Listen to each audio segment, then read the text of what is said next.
The I'm a Mormon campaign was a high-profile public relations effort launched by the LDS Church in 2010 to normalize Mormon identity and counter stereotypes. Through glossy ads, billboards, and professionally produced videos, everyday Latter-day Saints introduce themselves by name, by profession, and family role before declaring, "And I'm a Mormon." The campaign emphasized diversity, optimism, and civic engagement while downplaying distinctive doctrines and controversial Mormon history. It aimed to make the LDS Church appear familiar, mainstream, and culturally safe to outsiders. Critics argue that the campaign functioned more as brand management than transparency, presenting a carefully curated image that contrasted with internal teachings and institutional practices. In 2018, church leadership abruptly reversed course, discouraging the use of the word Mormon altogether and effectively disavowing the very branding that the campaign had promoted.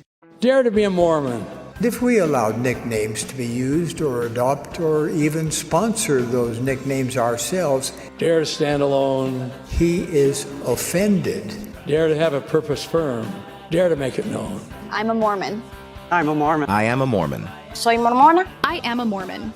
I'm a Mormon. I am a Mormon. The name of the church is not negotiable. Dare to be a Mormon. And I'm a Mormon. I'm a Mormon. And I am a Mormon. And I'm a Mormon. But I am Mormon. And I am a Mormon. I am a Mormon. I'm a Mormon. Et je suis Mormon. And I'm a Mormon. I'm a Mormon. And I'm a Mormon. And I'm a Mormon. And I'm a Mormon. I am a Mormon. And I'm a Mormon. He is offended.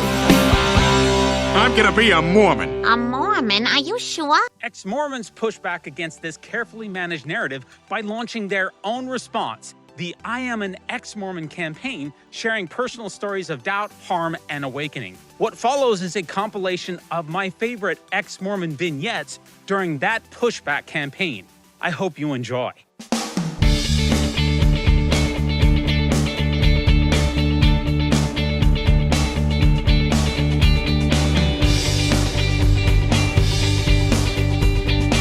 I grew exponentially. I have never been happier. Life feels like a miracle on a daily basis. I've got lots of new friends, new activities. The depression that I had been living with all of a sudden went away.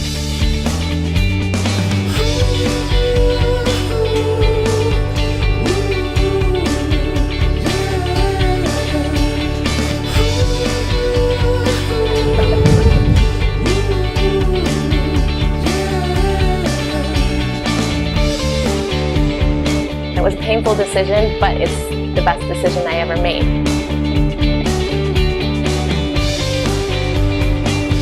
And all of a sudden the world became a friendlier, brighter place.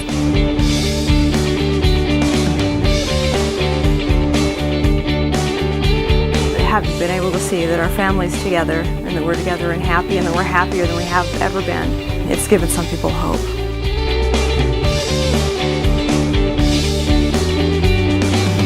What I saw and what I felt was joy and friendship and love and empowerment.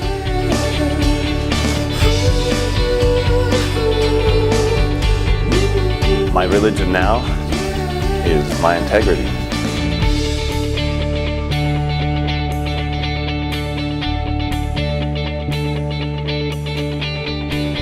I cannot tell you how happy I am. I'm happier than I have ever been in my entire life.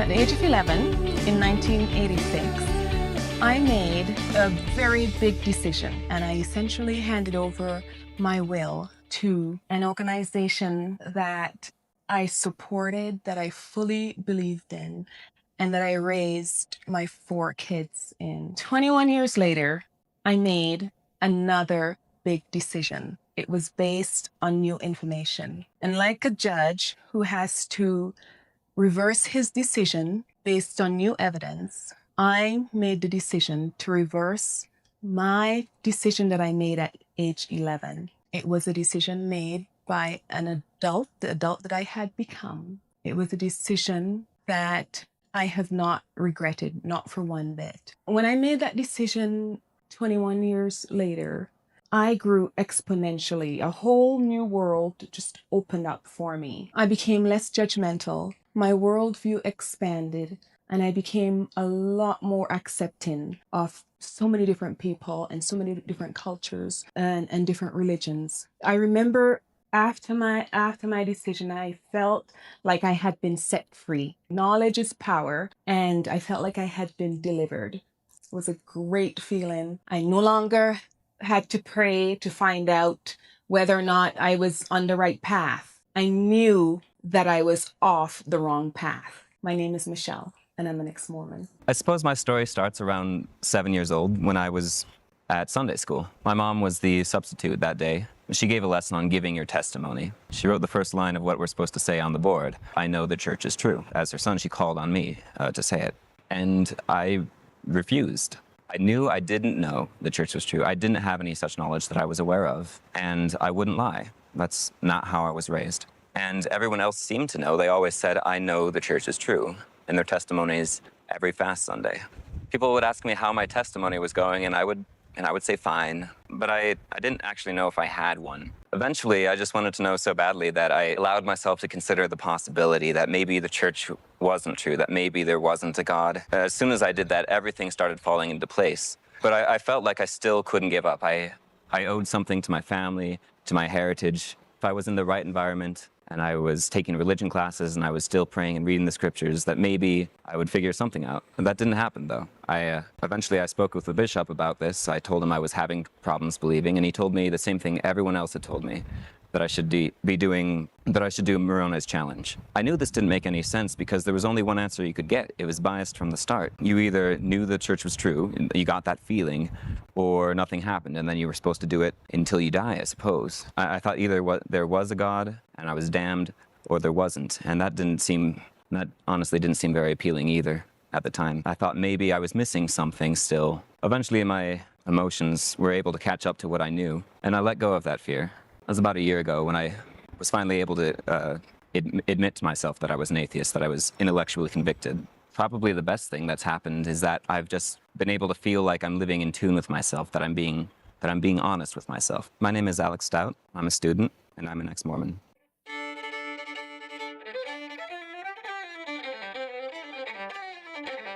This is my violin. I've been playing ever since I can remember. It's always been a huge part of my life. I've always wanted to perform and play. It's like my therapy when I've had a bad day.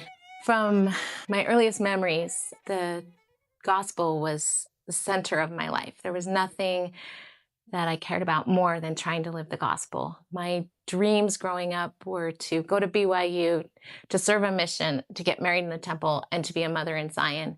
And that's exactly what I did. That was what I wanted, even more than being a musician. If there was one thing I loved more than my violin, that was the gospel and my family. And I was just living the Mormon dream and doing those things until one day my husband publicly disagreed with the church's involvement in trying to stop marriage equality. And what followed was devastating to me. He was told that he was no longer worthy to play in the orchestra at Temple Square. He was not worthy to hold a temple recommend. He wasn't a worthy person, which really disturbed me, how my good husband, who was speaking his conscience, was no longer a worthy person in my church, which meant that he was on the outside. He couldn't be involved in a wedding or a baby blessing or so many important events. For me, the church was all about love and about caring and about following the example of Jesus. And what I saw happen over the next year and a half of my life was not love, and it wasn't about Jesus. It became about keeping people in line, no matter what it did to them emotionally, no matter what it did to their family, or even what it did to their children. And eventually I realized I needed to be somewhere where I felt like I could say what my conscience spoke, and I wouldn't have to be afraid that it would have terrible repercussions. And it was a painful decision, but it's the best decision I ever made. And now I can live my life standing up for what I believe in, standing up for the people that I feel are being hurt without fear that someone will come and bring me a letter and usher me to a church court. And my name is Mary, and I'm an ex-Mormon. Hi, my name is Robert. I was raised a Mormon. I have 7 younger brothers and sisters. I'm the oldest. I served a mission for the Mormon Church. Definitely a really good experience. I'm fluent in Japanese. Tashino namae wa sorry. 私の名前はロバート・ゴーフォースです。私28歳。カナダ人なんですけど、日本語も話せる。Basically introduced myself, said even though I'm Canadian, I can speak Japanese, live a really active lifestyle. I love wakeboarding. I love rollerblading in the summer. I had a lot of questions, and no one ever seemed to have answers. They're always like, milk before meat, and well, the meat never came. I remember a lot of times, too, I'd defend the church against things that were on South Park or The Simpsons or other TV shows that were making fun of our church. But eventually, I'd started to study for myself, and the church was trying to cover up things, and I felt like I was lied to my whole life. I always got told when I was thinking of leaving, oh, you'll be unhappy, you'll be miserable. It's not true. I've never been happier. I believe in honesty and integrity, and those things just seem to be missing, even though the church seems to preach it so hard. But my name is Robert, and I'm an ex-Mormon. My name is Sarah. I live in Salt Lake City. I enjoy triathlons and just being active, being in the outdoors. It was a dream of mine to, pursue grad school. That's what I'm doing right now. I'm studying educational psychology. I love it. I love learning how people learn, and I think it's pretty fascinating stuff. I'd learned what happiness was from childhood, and I knew that I was doing everything that was required to have that kind of happiness, so of course I knew that I was happy. So why didn't I like myself? Why wasn't I satisfied with the direction that my life was going? Why did I feel like I always had to plead with God to help me accept things and be happy? Those were some questions that really started to weigh on my mind, and I wonder if other people in the church maybe have felt the same way or feel the same way. I have to say, at first I was the most shocked that I still felt like a moral person even after I left the church, even after I stopped believing in God, which may be a shock to some people, but I feel like a very moral, principled person, and I feel more satisfaction in life. I have a happiness that I never experienced before, that I felt was promised to me by living the teachings of the church, but I was never able to achieve. It was always out of reach. My name is Sarah. I'm a happy, fulfilled, moral atheist, and I'm an ex-Mormon. I'm Lyndon Lamborn. I'm the father of 3 beautiful children. I have a master's degree in aeronautical engineering. I love things that fly. It's been my passion for my whole working career. After growing up in a Mormon community and Mormon environment my whole life, serving a mission, one day I was out doing a training run, and my partner said, I've read this book called Under the Banner of Heaven. It's got some really interesting things about Joseph Smith. And I said, well, I never heard some of those things, but I'll be glad to read the book, and I'll get back to you with these questions answered. And I fully expected that the questions would be easily answered. I read the book. That kicked off an 18-month meltdown as I came across more and more information that confirmed that the church really wasn't everything that I was told it was as a child, and that did not work for me. I needed full disclosure. It became more important to me to know the real truth than that the church was true. I think any time in life you embrace a falsehood, it handicaps you from understanding the universe, understanding relationships, understanding people, understanding motivations. And so here it was, everyone I knew in the world believed wholeheartedly in Mormonism. All my family, all my teachers, all my neighbors, all my friends. And here I was at the end of my rope. I couldn't make it work anymore in my mind. I went through every emotion that you can imagine. I felt betrayed. I felt deceived. I felt dirty.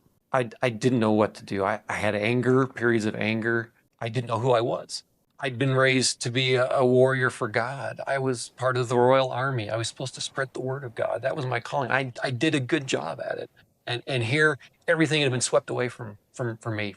The rug was pulled out from under me. I didn't know where to turn, what my life was about anymore. And I had to rebuild. And I thought it was going to be lonely. I thought it was going to be difficult. I thought it was going to be a big void, but it wasn't. It was the most self-empowering, enriching experience to take ownership, to find the authentic Lyndon and develop him and understand all the dimensions of the person that I'd suppressed for 45 years was the most important thing that I've done in my whole life. I have never been happier. I'm Lyndon Lamborn, and I'm no longer a Mormon. In 2006, our family experienced something that we didn't expect to ever happen. It was the unthinkable.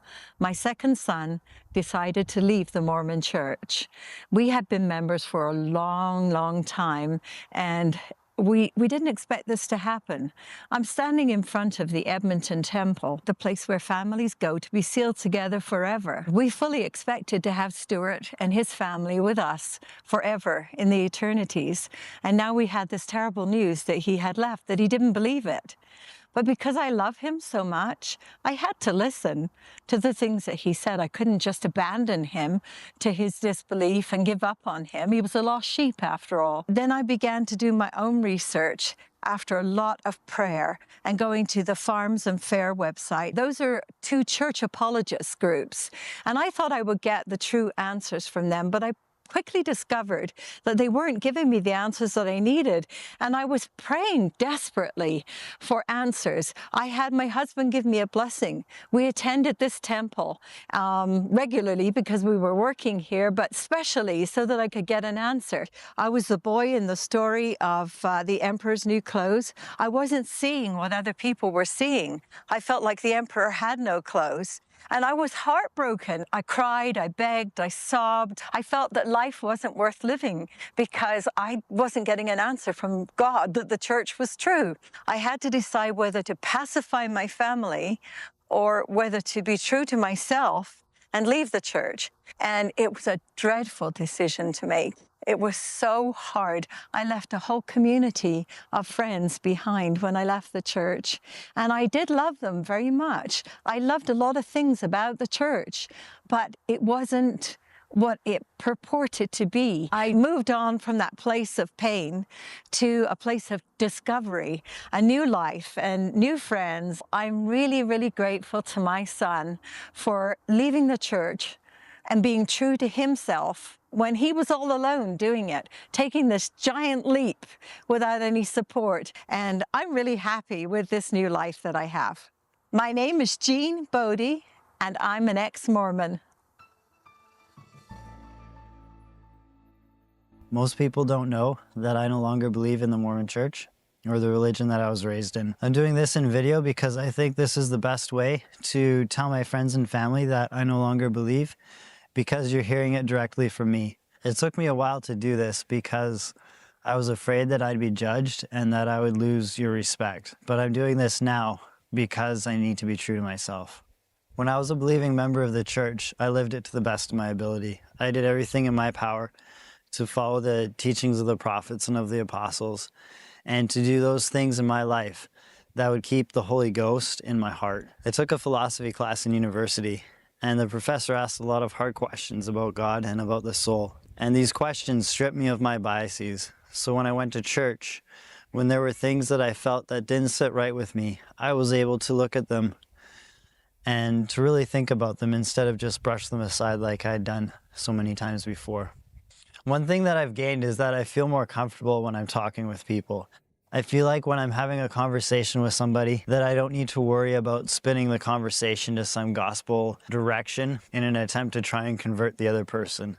I feel like I can have a meaningful conversation with a person without any hidden agenda. I find that I'm more respectful of other people's beliefs, and as a non-believer, I'm less judgmental of other people. Everyone that knows me knows that I constantly seek after the truth and that I try to be a better person every day.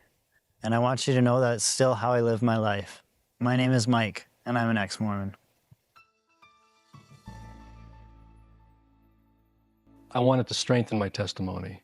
I wanted to stay in the church. I enjoyed being a member of the church. It was working for me. I did not want to leave. I wanted to find reasons to stay. But after 2 years, I just could not in good conscience continue supporting the organization after finding out what my study had revealed to me. That began a period of 8 years where I was alone. My friends deserted me because they either resented me or they just didn't know how to relate to me anymore. Family gatherings were different from then on. It would have been a lot easier for me to stay in the church for those reasons. In 2002, I decided to start a group in Cache Valley, here where I live.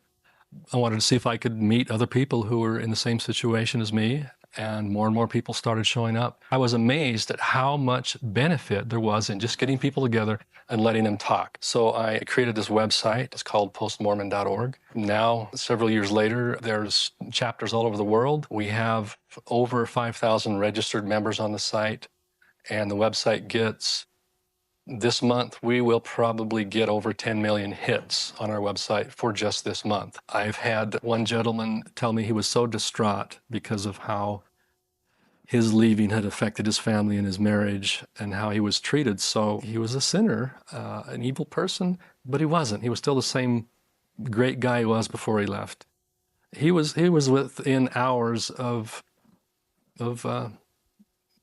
committing suicide. He told me this face-to-face once, and he came across our website, and it totally changed his life. He's a very happy individual now. I mean, this is I don't know, 3 or 4 years ago when he went through this.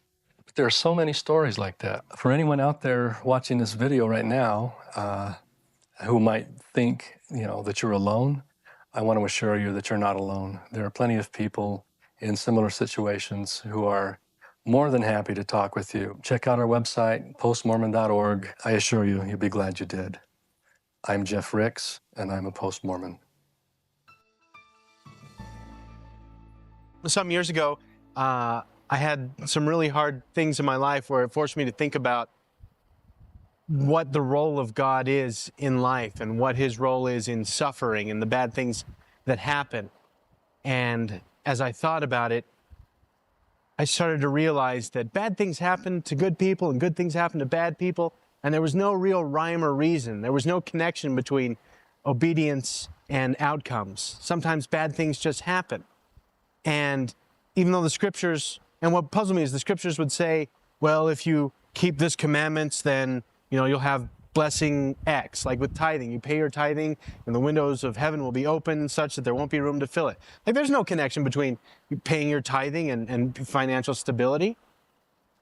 And when I figured out there's no connection between obedience and outcomes, I looked at the Book of Mormon and went, well, crap, because the Book of Mormon says, inasmuch as you keep the commandments, you will prosper in the land. So how do I reconcile that promise with the disconnect between obedience and outcomes? If there was a God that could help, why wasn't he helping? Is there a difference between a God who won't help and no God at all? That's what sort of led me to think that I couldn't say I really believed. And when I go to sacrament meeting and hear people say, I know, I knew they didn't know. They didn't know any better than I did. And if you don't know, why are you asserting that you do? That's just dishonest. And I wasn't comfortable with that. And once I was not comfortable saying that I believed, I knew I couldn't pass a temple recommended interview unless I lied. And I was not, my integrity meant more to me than that. My name's Brian, and I'm an ex-Mormon. I was born here in Provo, Utah, to Gerald and Carolyn Pearson. In fact, this was my neighborhood. I remember walking up that street home from school to this across the park to my house where my neighbor's dog would sit and wait for me to scare me to death. And that house right there is the house my family lived in, where my mother learned that my father was gay. And actually, it's exactly right in front of that house, too, is where I learned that the man I was marrying was also gay. That was awesome. When I was 12 years old, I learned that my father was gay. He died of AIDS in our home when I was 16. Growing up Mormon with a gay parent is extremely difficult and very, very painful. To be told in church that he was sinful and a pervert and that Satan himself was gay and was after my dad, I felt like I had to choose between God and my dad. And that was really awful. That's a horrible choice. As soon as I had that realization that the very thing I was clinging to for sanity, for safety, for happiness was the very thing that was causing me to feel crazy and depressed and pretty much wanting to be dead every day. Once I realized that was the same thing, I couldn't get out fast enough. And I actually had an easier time than most people who leave the church because the way had been paved for me by my father and by all the incredible gay people in my life that showed me how to stand up and say, I am what I am without apology. One of the biggest lies that I was told growing up Mormon was that if someone leaves the Mormon church, they might think that they're happy, but they can never really have a fullness of joy. And I cannot tell you how happy I am. I'm happier than I have ever been in my entire life. Life is really incredible. I am a mother. I'm a filmmaker, I'm a writer, I'm an actress, I'm an activist. My name is Emily Pearson, and I am a blissfully happy ex-Mormon. I've always admired my parents. Their love for me and their love for their beliefs always impressed me, and I wanted to be like them. And so I tried my best to do everything that we were taught to do in church. I listened to the prophets, I even served a mission. When I came home from that mission, I snagged myself the perfect Mormon boy. And he was just what my family wanted for me. He was a worthy priesthood holder and had served a mission, and so we got married in the temple. Well, 2 years into our perfect Mormon marriage, he started researching the history of the church. He found a lot of facts that we hadn't been taught when we were young, and he couldn't believe anymore. And I was absolutely devastated. My world was crumbling around me, and I felt that the rug had been pulled out from under my feet, and I was left floundering. I went to my bishop, and I spoke with a stake president, and my parents did the same. They counseled me more or less to leave him. And so I did. And looking back, this church that had told me that family was first had ripped mine to pieces. I thought that I was doing the right thing, and I was following my belief in my faith. About 1.5 years later, when I found that I was left to myself to deal with the aftermath of my divorce, I started thinking maybe there was something, and I knew there was something because even when I was with him, there were some things that I was ignoring and that I wouldn't listen to because they scared me. But I started reading again. I started looking at the cold, hard facts and opening my mind up to a lot of things that I had decided to ignore previously. I realized that I also could no longer believe, and today I can say that I know that this church is not what it claims to be. When I left the church, I was afraid that I would be sad, that I would be lonely. But what happened was that the depression that I had been living with all of a sudden went away. And I found new happiness and new joys. And this world that I had been so afraid of all of a sudden became much friendlier and much brighter. And I was shocked at how many new friends I made that I really love and that actually really loved me for me. And about that sweet man that I once loved, I can finally see him and appreciate him for who he is. And we're better than we've ever been. My name is Eva, and I'm an ex-Mormon.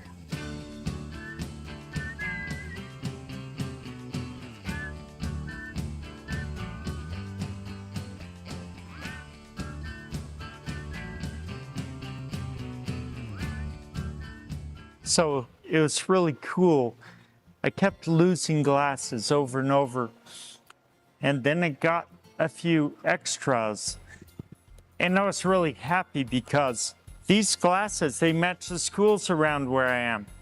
University of Utah, Weber State University, a pair for BYU, and some just for fun.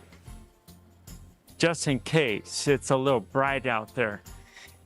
Some sunglasses, and if you're gonna need glasses, you might as well have an extra pair. You're kind of blind without them, but I got options. And then I can find some pair that matches my outfit. You got to have that, especially if, like me, you're going to drop them in the river or the lake or forget they're on your face when you go diving in. Cannot always find it when the water is moving. But anyway, so I have some glasses. Lucky guy, huh? You may have noticed that sometimes my speech sounds a little slow or deliberate. I have the MS, and what that is, it's what's called demyelination of the nerves. And so some people find that they go a little bit blind, or they can't move their right side or whatever. And I'm lucky, you know. One of the things that's been important to me throughout my life has been my family. I really love them.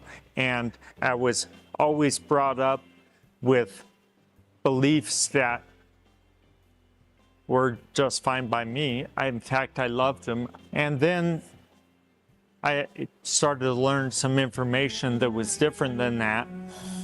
And I was very lucky because my wife and my kids learned the same information along with me, and they agreed with me, and our relationship strengthened, and we became even closer than we were before. And this was fine, except that my parents or siblings, their beliefs didn't change when mine did. My decision to leave the church has not always been easy for my family to deal with, and yet it's a reflection of my sincere belief that a person should have integrity. Their actions should match their words. And my name is Nathan, and I'm an ex-Mormon.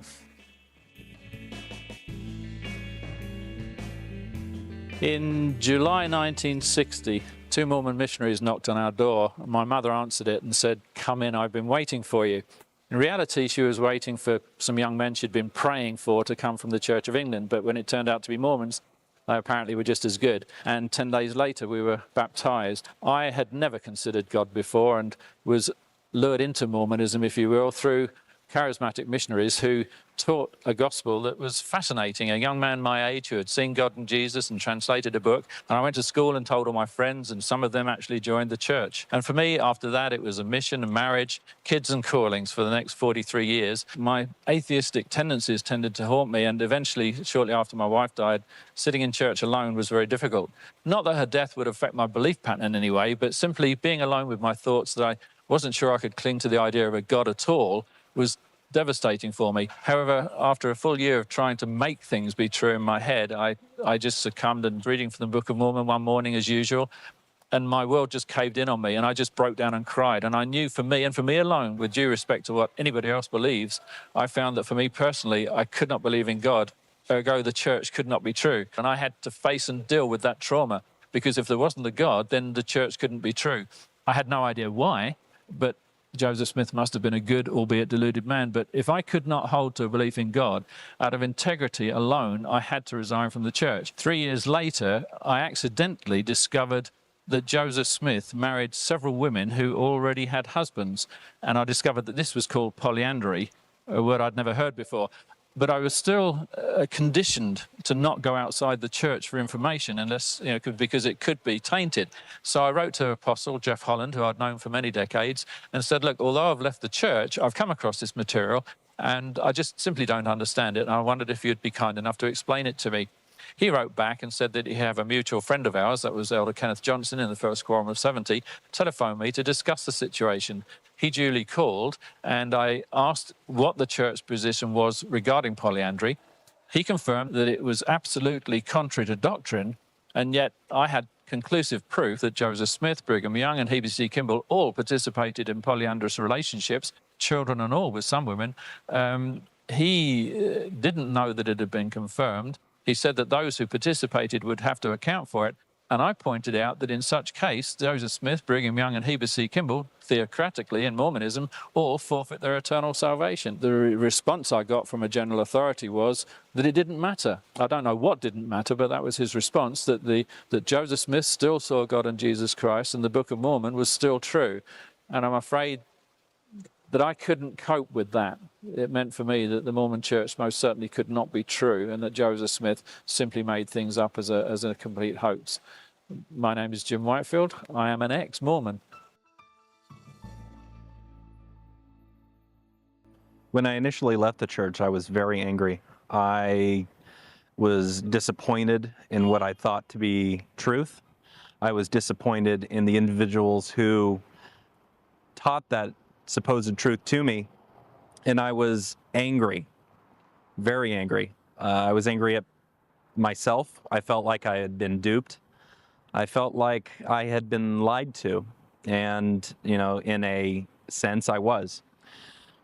But that anger does go away with time, and it should. What would I say to those that are just discovering their anger and the truth claims of the church are not all that they're cracked up to be? I would say don't burn your bridges. Don't use language that you know would, anger a Latter-day Saint. Don't, say things that are derogatory, because it doesn't help. It just hurts the relationship. The anger that I felt diminished after I came to terms with my past history and with my family's history. And my involvement with the church, I saw as a mixed bag of both blessings and bad situations. The best thing that you can do is to get involved. The best thing you can do is to help spread the message that, and not, to shout, but to talk, to talk, persuasively, using the internet, using any type of media that's out there, podcasts, video, YouTube, you name it. Get out there and say your piece. My name is James Hill. I'm a hardcore geek, and I'm an ex-Mormon. I was born in the church, and I had a very nice childhood with very nice parents and a good family. I was very happy in the church. I was a convert to the church at age 18. I had gotten to know the church when I was an exchange student in Oregon with a really nice Mormon family there. I was active in the church ever since. I went on a mission too, and then we got married. That was 10 years ago. I noticed more and more that a lot of my friends outside the church had more principles. Higher principles. Yeah, higher principles that I would agree with. And it made me a little bit sad, because still I believed in the church. I prayed a lot. I thought I have to overcome my doubts, and it was my problem. I thought maybe I have to change something. Maybe I'm too proud. I was just researching at fair and farms. All church-related websites. Exactly. I really was shocked when I found out that Joseph Smith had a 14-year-old girl, and I thought, man, that's a pedophile. How can a prophet of the Lord do such things? And I noticed then that it's only the beginning of a long, long list of things I never thought about. I felt a little bit betrayed, because I thought, why isn't the church telling me such things? They always make a very nice picture of the church that wasn't actually always that nice. Yeah. And so, I mean, at least they can be honest, but they are not. That led Henning finally to the decision to really turn his back on the church. He told me one day, that was actually the day we also found out that I was pregnant, which probably wasn't the best time to tell me. I was pretty reluctant to listen to him, because also I had a lot of other things going on my mind. I was pregnant, we were going to move, I had to finish my PhD thesis and so on. still, I accepted it because I saw how happy he was, that he could finally follow his conscience. Since I was a convert, I was so used to defending the church and only seeing the good in it. I knew that I had to find out for myself what he had studied and researched in order to understand him. What I found out, it really shocked me too, and it led me to the same decision as Henning, to turn my back on the church. Within 1 or 2 weeks, it was over for me. I'm still shocked that it's not only 1 or 2 points that were wrong or inconsistent in the history and doctrine of the church, but there are so many things. You can imagine probably how relieved Henning was when I told him that I had come to the same conclusions. I was very relieved. I felt a very big pressure before. I also had a lot of fear, so that Maria and I would divide a little bit. So we're really happy that we had all this information at hand, even though it wasn't always fun finding out, but now we're really happy, especially that we can determine ourselves what we will teach our child. My name is Maria and I'm an ex-Mormon. My name is Henning and I'm an ex-Mormon. I just love gardening. Little things, helping them to grow.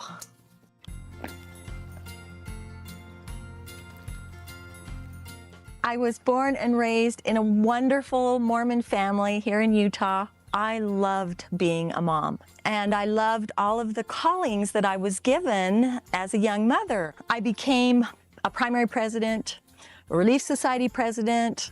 I was in Young Women's presidencies. My favorite calling was nursery leader, and I always asked to be put back in nursery because the nursery manual had lessons like, God loves puppies. Puppies can do all these amazing things. We love puppies. Let's take care of puppies. Who doesn't like those lessons? And then the terrible thing happened. They changed the nursery manual. At the stake meeting where this was presented to us, they told us the puppy lessons are out, and now we are to teach doctrine, and heavy doctrine. Joseph Smith's vision, the articles of faith. Take down the pictures of the puppies and put up article of faith posters for these 18-month to 3-year-olds that this typing is supposed to mean something to them. After the meeting was over, I went up to the leaders and expressed my concern. They explained to me that this was an inspired program. People were leaving the church. And the answer to that problem was to start teaching younger so that it would be so entrenched, these people would never think of leaving the church. They would be faithful and loyal and have testimonies of the church. This is going to be a time where I'm going to come through this and I'll be able to tell people, you do those things that you don't want to do that the leaders tell you to, and your testimony will be strengthened, and you will see the truth and feel the truth of it. And so I threw myself into this wholeheartedly. Week after week went by, my heart grew heavier and heavier. I felt that I was violating these little brains that had been put in my trust. And I couldn't do that to them anymore. So that first step of realizing this manual is wrong and it's harmful to these children, and my leaders are wrong for telling me to teach this, that all of my belief system in the church and all of the things that I had shelved began to fall in on me. And I realized I didn't believe any of it anymore.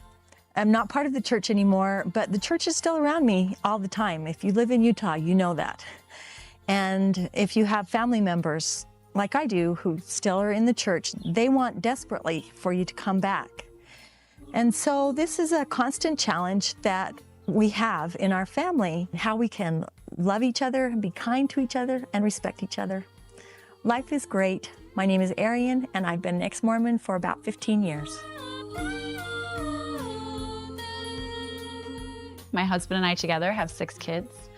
They range in age from 7 all the way up to 18. I love being a mom. It's the best thing in my life. I was baptized into the Mormon church when I was 18, and I got married when I was 19.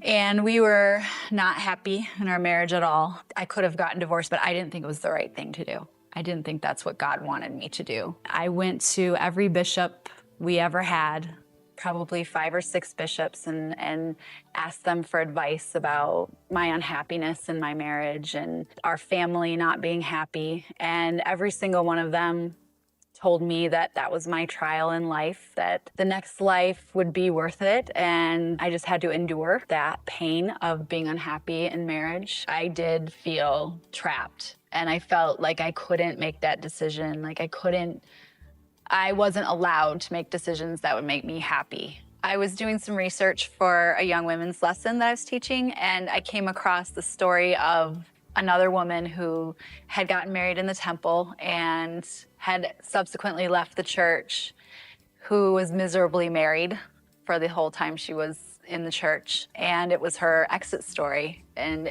it was very interesting to read her story because after she left, she was able to be happy, and it hit home. It went right into my heart. And I tucked that away for a couple of years. But then later, my husband brought home a book that was, it was a historical accounting of Emma Smith. It was reading actual history that made me start to question in the first place. From that point, I prayed about what I read, and I prayed hard, and I fasted, and I went to the temple, and finally I went online and I started reading other people's stories of questioning their faith, and I read many stories of people going through the same process that I was starting to allow myself to go through, and it was instant. I knew that it wasn't true. I realized when I left that I became myself, and I was allowed to act for my own happiness. And so I ended my 15-year marriage, and I've never been happier. I got married 4 years ago to the man of my dreams. He's wonderful. He's loves me in a way that I never knew people could be loved.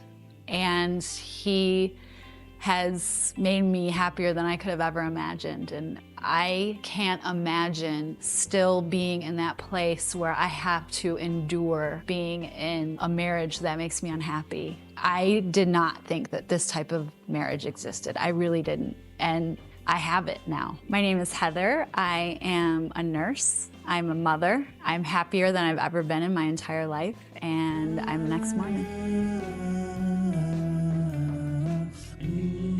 I really wish that we weren't told if Mormonism doesn't work for you and it doesn't allow you to find happiness and peace, then there's something wrong with you. I had really put all of my eggs into the Mormon basket. I really lived it and I fully embraced it, but I wasn't happy. I was losing myself, I was losing my identity, and I found that I was progressively becoming sadder and more depressed. I can't tell you how many times I was sitting on an airplane hoping that something would happen. I just wanted it to be over. And I thought a plane crash would be a perfect way. It wouldn't embarrass my family. And I thought, you know, Kevin, if you give up, think of all the people you might be able to reach and help and be there for them that are suffering in the same ways that you are and need the same type of support, need the same type of answers. That gave me the courage to push on. That gave me the courage to find out why I couldn't have peace and happiness anymore in being Mormon. And I get to do that now. It was worth every drop of effort it took to make this transition. Shortly after I left Mormonism, I realized that I didn't know what I thought anymore. I didn't know my opinions on so many things because I had subjugated my opinions and my thought processes to the church and what the brethren thought. And I saw wristbands that people wore that had WWJD for what would Jesus do? I had my daughter make me a friendship bracelet, and she put the letters in it, WWKD, for what would Kevin do? Because I wanted to find out what I thought. And what I learned is that what I thought and what I wanted was good and was loving and was effective. I didn't need someone constantly telling me how to be, what to do, what's okay, what isn't okay, what will make me happy, what won't make me happy.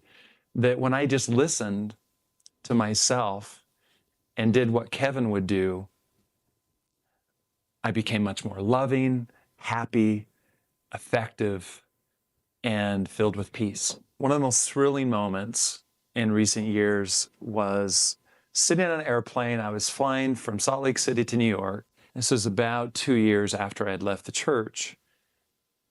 I realized that I didn't want the plane to crash. It had been decades since I was happy. I sat on the airplane and I just cried. I loved being me. And I was excited about my life, about what I was doing. I had peace. I felt happy, and I wanted to live. My name's Kevin Millay, and I'm an ex-Mormon.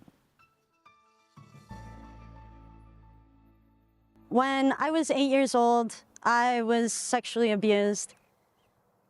Because of that sexual abuse, I took it upon myself to feel a lot of shame and a lot of guilt. That shame and guilt was intensified when, as an 8-year-old, I blamed myself for breaking these covenants that I had made when I was baptized. I would pray and I would cry and I would ask God for forgiveness, and that forgiveness never came. I never got the promised sense of comfort. I never experienced any release from the guilt. It affected my self-esteem, it affected my confidence, it affected the way that I felt comfortable interacting with people. And that was all because I felt like I wasn't worth it to God. I wasn't worth it for God to just give me some little warm feeling and make me feel comforted. When I was 17 years old, I began realizing I am the one in control over how I feel, and that I shouldn't be waiting for some God to forgive me, that forgiveness had to first come from myself. And once I realized that I didn't believe in God, and if God didn't exist, it was only up to me to forgive myself and to love myself. All of that pain and guilt and shame I had experienced, it was up to me to release. As I released that shame and guilt, I started to understand myself better, and I started to realize things about myself that I hadn't allowed myself to realize because I was so caught up in the turmoil of shame. I realized that I was gay and that I was completely and totally comfortable with that. With these two realizations, that the belief in God didn't work for me, and that I'm absolutely comfortable being an out gay individual. I was able to experience love from my family and from my friends that I had never been able to experience. When I began loving myself, I began to let other people love me. Right now I'm a student at Utah Valley University, and this upcoming fall, I'm putting together a program that's kind of a come out of the closet. It's safe out here. Even in Utah Valley, where there is a lot of oppression and a lot of people have experienced exactly what I've experienced, it's very important that as a community, and those of us who have experienced this and who have been able to move forward in our lives, that we get to come out to one another and show people that they are loved regardless of their sexuality, regardless of their gender, regardless of their religious affiliations, and to bring people who also don't believe in God together, and we can all support one another and be that very support system that the Mormon Church promised itself it would be for me. I'm Emily, I'm queer, and I'm happily an ex-Mormon. I'm fascinated by people's stories. I love to write people's stories. And for the first 35 years of my life, I lived somebody else's story. I didn't live an authentic life. I lived the story that was given to me by my parents, by my church. I created a life that was somebody else's. I turned away from acting right out of high school because I was supposed to be a wife and a mom, and I didn't think I could do both. And I lived that when what I really wanted to be was an actress. And now I'm living the story of my life, the story that I've created. I'm an actress. I'm a writer. I wrote a book, Dancing on the Head of a Pin. It's available at Amazon.com, and it's my story. I'm happy. I'm doing what I love. I'm Pamela, and I'm an ex-Mormon.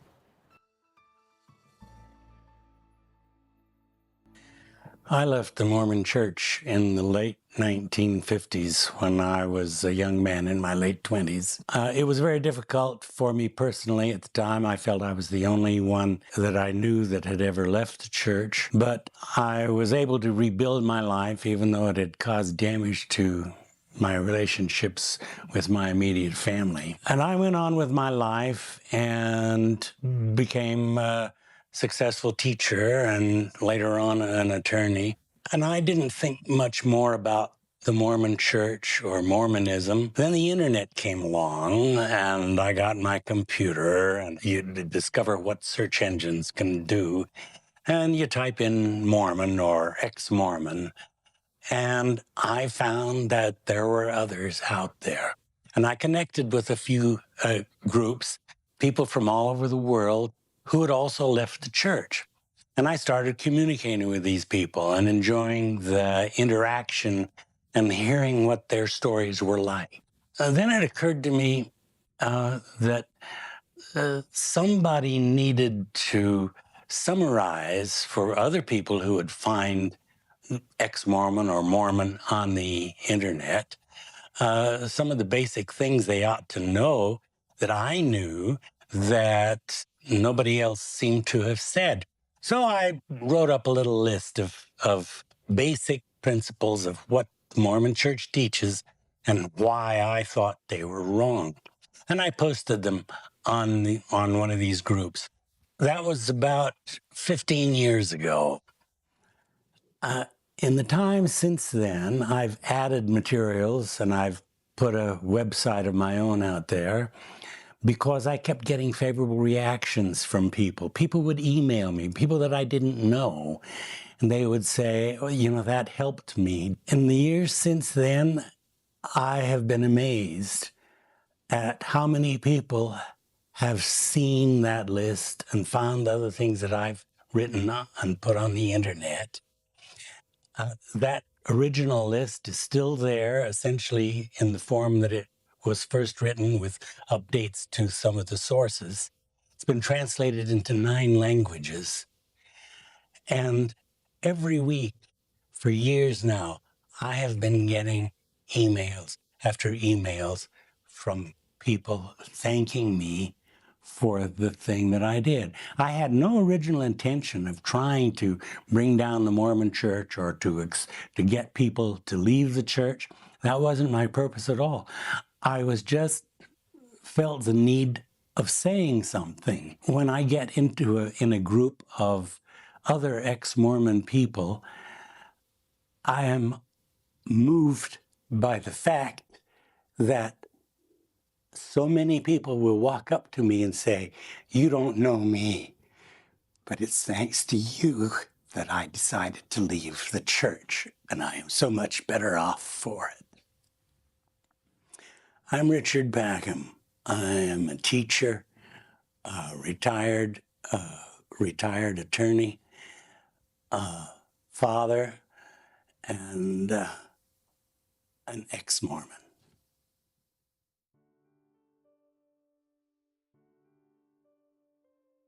I grew up very Mormon. I grew up as the only Mormon in my high school. I was excited to go to BYU to be around other Mormons. By February of this year, I realized I was atheist, that I really didn't believe there were any supernatural things. It's a rule here at BYU. You sign an honor code that says you will not leave the church. And I thought maybe I could hide.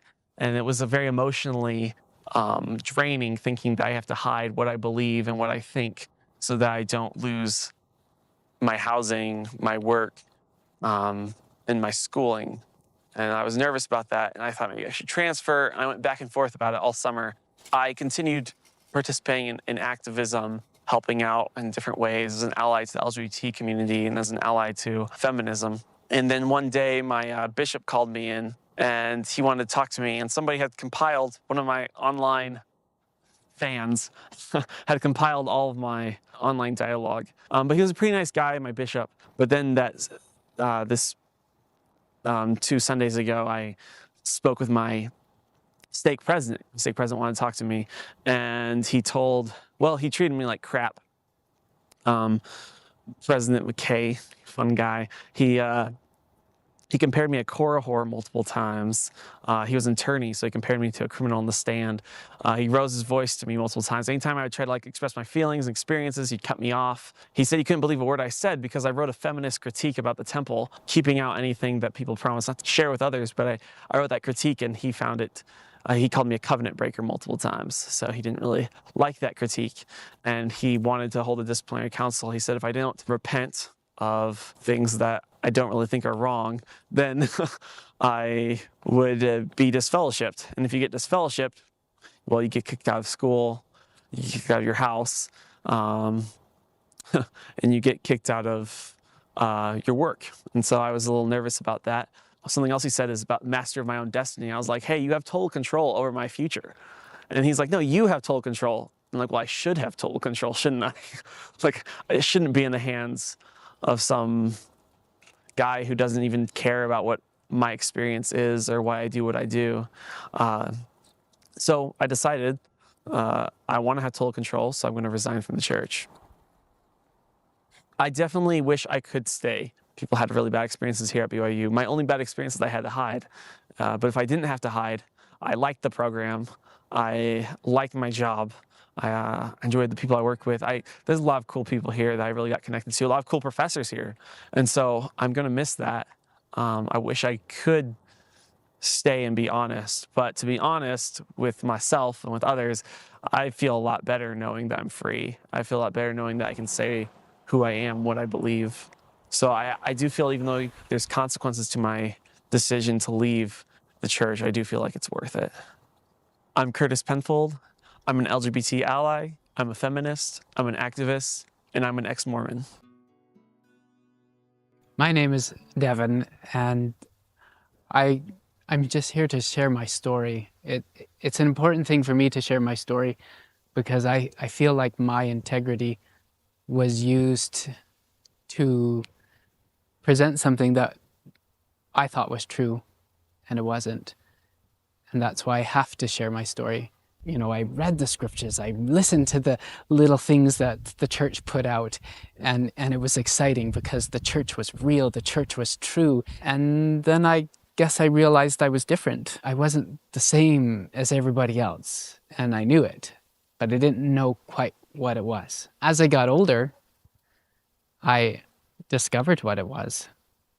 I was gay, and I was scared, and I didn't want to be gay. You know, there's certain sins, and it's murder then sexual sins, and gay's at the top of the list. My only information about sexuality was in a Mormon library where there wasn't any information about sexuality. I would go to the city after piano lessons, and I would walk to the library, and I'd check out a book so that I could learn about myself, and I'd take it home and I'd hide it under the mattress. I believed so passionately.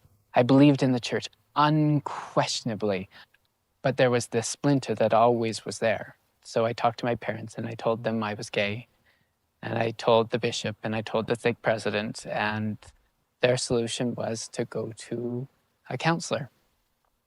And so I went to a counselor, and I talked to the counselor, and the counselor said, "Oh no, you're not gay.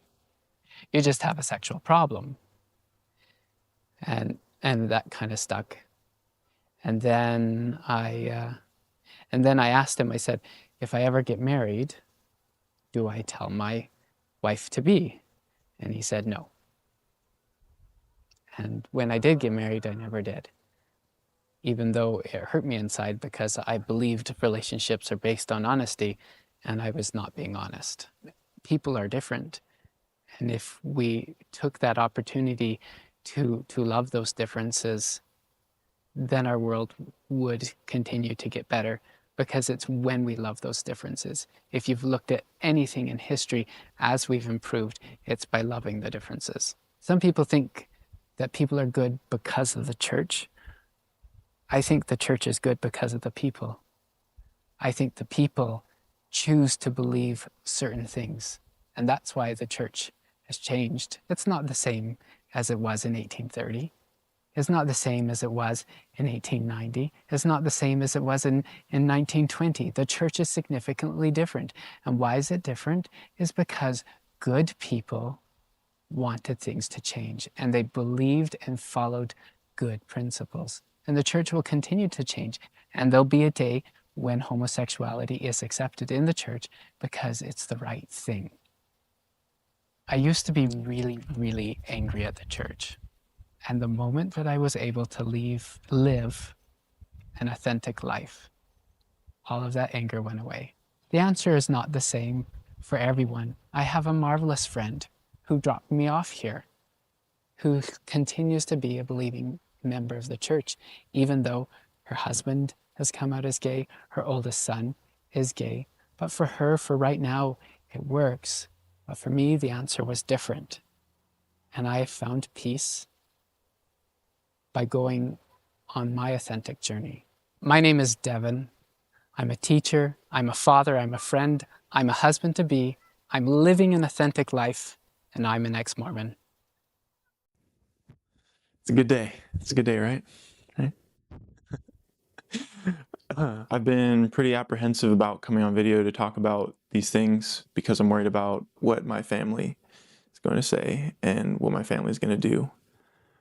I worry that people are just going to write me off as another apostate, another anti-Mormon, and tell me that what I have to say and think and believe doesn't matter, doesn't really have any meaning. But I want to be true to myself and overcome my fears by doing this. I was at a really low point in my life, one of the lowest, one of the worst, and I thought I was at the end, and I'd really kind of given up. But that day, the missionaries showed up at my door looking for me and asking how I was and if there's anything that they could do for me. And that really sparked my curiosity. Was this a sign?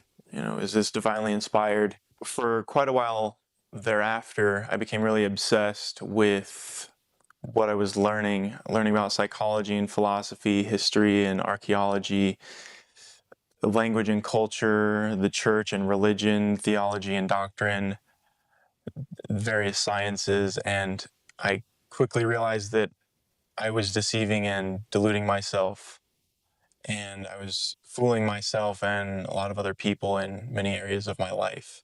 I think it's unfortunate that there's this fear instilled in many members about outside sources and the anti-Mormon information out there because it doesn't really translate into other areas of their lives. If they're going to buy a gift, they'll read reviews and criticisms and get the pros and cons and raves and rants so that they can make the best informed decision that they can. But when it comes to something like their faith and their religion, which they're basing their entire life off of, they kind of shy away from anything that is not faith promoting, and they kind of treat it like a disease. That's something that you need to dig into. Just because you're afraid that the devil's going to get you and you're going to become corrupt and your faith and testimony isn't strong enough to withstand the clutches of Satan, that really puts your mind in a box. It completely disregards contrarian opinions and critics' opinions and what they might say when if what you believe is true, it will stand on its own. It will stand up to scrutiny. It will stand up to criticism. So there shouldn't be any fear involved. I've noticed I'm even more outgoing, less reserved, and I'm more honest, particularly with myself, but with others, because truth and my integrity go hand in hand in my life. I care about life and the world and my place in it so much more because it's possible that this is all I'm going to have, and I don't want to waste it. It's very frightening and yet at the same time very empowering and very humbling to think that maybe there's no one in my corner rooting for me. There's no one up there watching out for me.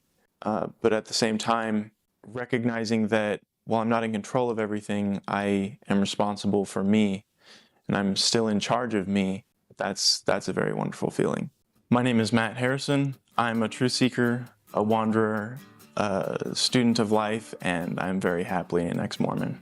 So Sunday, we're headed towards a combined Relief Society Young Women's meeting. I have my daughter with me, just about smack in the middle of the room, and it is full to the brim of sisters of ages from 12 years old up to, old. And the bishop starts talking. He goes on to say that it's just really important, comes from the presidency of the church, and now we've been asked as bishops to share this with you guys. Watch your sleeves, watch the length of your shorts and your skirts, and all these different things, and dyeing your hair. It's like this. I need you all to really pay special attention to this part. And he's like, I want to talk to you sisters about your tights. We don't want to draw attention to the legs. Solid black, solid white. It's appropriate. Colored tights are appropriate for like a little girl who's, maybe she has a pink dress on and she's got pink tights. That's appropriate. And I'm still waiting for something important because this is serious now. He already said it was important. And so he says, but pattern tights are not appropriate. Tights with patterns. And I'm thinking like, is he serious? Is he for real? And I noticed his wife sitting 2 or 3 rows in front of us. And she raised and she's like, what exactly do you mean? And you could see the look on the bishop's face, like he's got to make a point now, even though it's his wife. And I'm looking and she's got paisley tights on. So he goes on to explain so for example, tights with polka dots, or some tights have stripes, or they have prints or designs on them. That's not appropriate. And she's like, so my tights. I mean, she's just so like, so what you're talking about is mine, so my tights aren't appropriate? And he's like, yes. And you could just see he just didn't want to say that. He's struggling. He's like, yes. I mean, those would be the ones. And she goes, I'm done. Like she flails her arm up and she's like, done. And she gets up and she walks out and she's muttering like, I'm just gonna buy new tights. And she's totally freaking out about the tights. And I'm just like, I mean, I didn't mean to, and I probably meant to laugh. I mean, it was funny. I look at my daughter, grab my daughter in the arm, and she's just like looking at me like, holy crap. And I start laughing a little. And so the bishop looks at me and he's like, Sister Wheeler, this is really important. This is really serious. I'm looking around as he's saying this to me, and I'm looking at these women and I'm hearing their comments. And they're like, oh, poor sister. Oh, she just needs to have more faith. She just needs to pray more. Oh, it's so hard being a bishop's wife. Oh, it's just so difficult. And they're having these conversations, and it all happened in a matter of seconds. And some of them are looking at their own legs, and you can see these young girls in particular, and their face just falls, and they're so discouraged, and they're just beaten down now because they have on the pattern tights that he just told you is now, this is not appropriate anymore. This is important enough that our prophet has shared this with our stake presidents and with our bishops, and this is coming to us for our salvation now. We're talking about tights. And so there's women are looking down, and I'm thinking, no, my daughter's in this room. There's no way that I want my daughter to go on thinking that her tights are important enough to feel guilty about. And I was like, no, I can't stay quiet, which isn't uncommon. But I stand up and I'm like, actually, this is the exact opposite of serious. There's nothing actually serious about pattern tight. Here's this girl sitting next to me, and I apologize to her. I'm like, I apologize to point you out, but here, you're 13, 12, 13 years old, and she's going to grow up and she's going to be 16 and 20, and maybe she'll go on a mission, and then she's going to get married to her returned missionary, and she's going to have callings, and she's going to have kids, and she's going to have bread to bake and funeral potatoes to make, and she has to support her husband's callings, and she has all these things to do to make it to the celestial kingdom and be 100%, because her kids' generations and whether they make it is all rested upon her shoulders. And she's so overwhelmed, and she just wants to go to church on Sunday to feel the Spirit, and she opens up the drawer, and the only goddamn thing she has clean is a pair of pattern tights, so she can't go to church. Really? That's important. That is what you're saying. And he's just looking at me like, I'm like, no, that's what you're saying. You're saying that it is more important that we focus on our tights than, like, say, I don't know, weighty importance that actually matter. You're like being a good person, doing right, making good choices. We're talking about if you have polka dots on your tights. And it's kind of a funny story, I know. But these things come up all the time. And I just feel like there's no way I can be the only person sitting in the different wards that I've been in, making these comments and questioning the authorities and questioning our bishops and our stake presidents and asking these questions and trying to put a weight on it, a measurement. How important is this really? I mean, it seems like a petty message, but that is just it. I never wanted my kids to feel that kind of guilt for something so petty and so ridiculous. I was actually raised in the LDS religion from a very young age, heavily indoctrinated and taught to not question. In church, I was taught that a woman's greatest achievement is wife and mother. Her only place is in the home. The persistent propaganda from family, teachers, friends, people that I trusted and respected was so intense and effective that I honestly believed any doubts I had were my fault. I wasn't praying enough, reading scriptures enough, fasting enough. It didn't matter what I did or how well I did it. It wasn't enough. I wasn't enough. So I sort of sank into this depression and self-loathing, self-hatred that I just wasn't good enough. So I did all the things that a good Mormon girl is supposed to do. I married a return missionary in the temple and began having babies.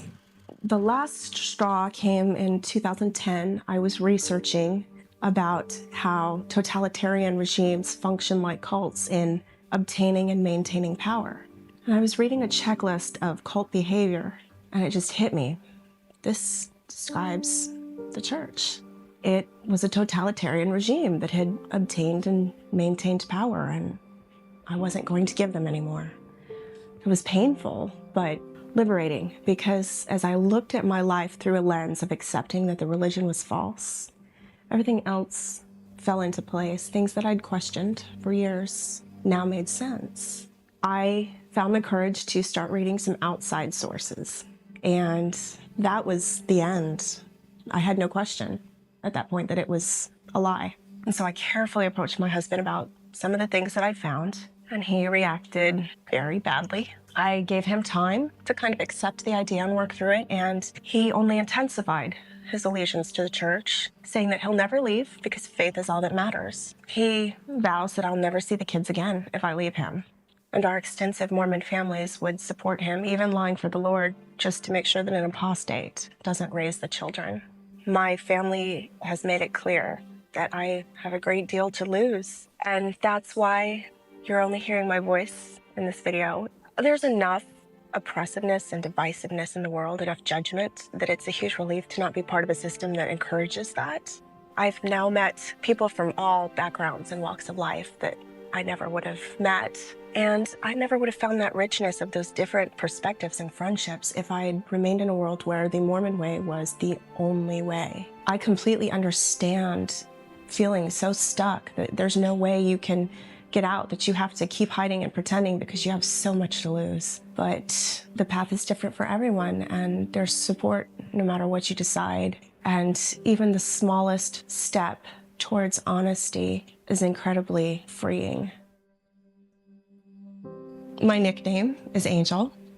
I'm a mother, a graduate student, a scientist, and I'm an ex-Mormon.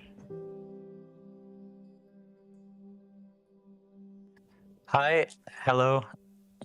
Hi, my name is Christopher Davis, and I'm an ex-Mormon. I first started questioning the church when I was about 12 years old, when I realized that I liked men. At first, it was just sort of like, oh, well, that's weird. You know, suddenly, the reality of the situation creeped in. You know, the more that I went to, men's priesthood meetings, and I was just filled with waves and waves of shame. And I just remember, having to go to the bishop, and one of the things that I'll never forget about my meetings with the bishop, he wouldn't even use the word gay because he was so uncomfortable about it. He would refer to my homosexuality as a tendency. And that was the only word he ever used, how are your tendencies? And I remember having to go to the bishop's office once every month or so. And it got in the way of my whole life. I feared it all the time. Like on Halloween Day, it was weird. We were at trunk or treat, and I had to go in and talk to him for 15 minutes and came out crying. My friends were like, what's wrong? And at this point, nobody knew. And it really started to eat away at me. I'd go out into the forest and say, please God, take this away from me, just crying. And so not only was I punishing myself, but there was other really confusing things coming from different directions, like a friend of the family, suggesting that I take, hormone pills to try to fix the problem. And it got to the point where I was absolutely suicidal for years. There came down to one sort of cumulative moment. I was sitting in the car about to go in and work. It was like 104 degrees that day, and I just remember thinking, if I just leave myself in this car right now, if I roll up the windows and fall asleep, there's a chance I might get heat stroke and die. And looking back on it, it's probably very unlikely that I would have actually died. But I remember at that point that I was ready. I was absolutely ready. And, I started writing a note to my brothers, and I didn't get past the first sentence, knowing that I couldn't do it because I wrote it to my brothers, and they've always been my support and my, my guidance. And it was them that saved me ultimately. But that was a big turning point for me because it was like, what the heck? Am I going to stay in this church? Am I going to keep believing these things, or am I going to kill myself? And it was extremely black and white at that point. I couldn't take it anymore. So I chose to live. And so very shortly after, I met my first boyfriend, and in a moment of rebellion, I posted a picture of me and him kissing as my MySpace profile picture. It was a huge ordeal at the time, and it got so much backlash. People that had been dear, close friends to me suddenly alienated, and friends of the family in the church just suddenly disowning me and just basically not who they used to be because I was gonna be myself. In fact, there was this one girl recently, I won't say her name, but I was at work the other day and she just happened to see me on the sidewalk, and she came up to me, she said, "I am so sorry for the way that the community reacted at that time." She says, "We were ignorant and we didn't know how hard it was for you." And that, I just bawled my eyes out when she told me that. It meant a lot to me. So thank you. And I know that the Mormons are great people. I'm still close with a lot of people that are LDS, and my family included. And, our differences aside, they mean well, as do pretty much everybody. I used to tell myself and other people that like being gay was like the worst thing that ever happened to me. And looking back, it's absolutely one of the best things that has ever happened to me. My name is Christopher. I am a musician. I am a real estate agent, and I'm an ex-Mormon, and I'm happy about it. In the summer of 2007, we sent our son to the National Boy Scout Jamboree in Virginia. One of the things we sent with him is we had an iPhone that we weren't using anymore, so we sent an iPhone with him. And he was gone for 3 weeks, so he's 12 years old, and we asked him how he liked the phone.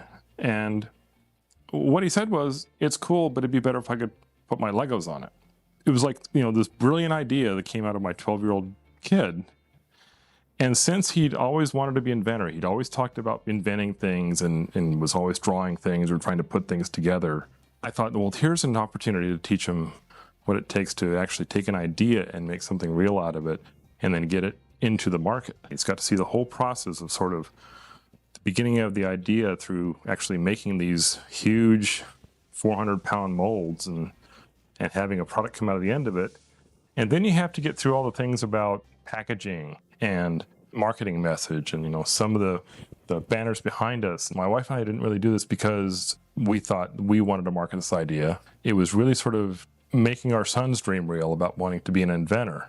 So actually, this has very little to do with what we do day to day here. The real company, if you will, the big company, does internet security and has been doing firewalls and VPNs since the early 90s. So we were one of the very first companies to actually address security needs on the internet.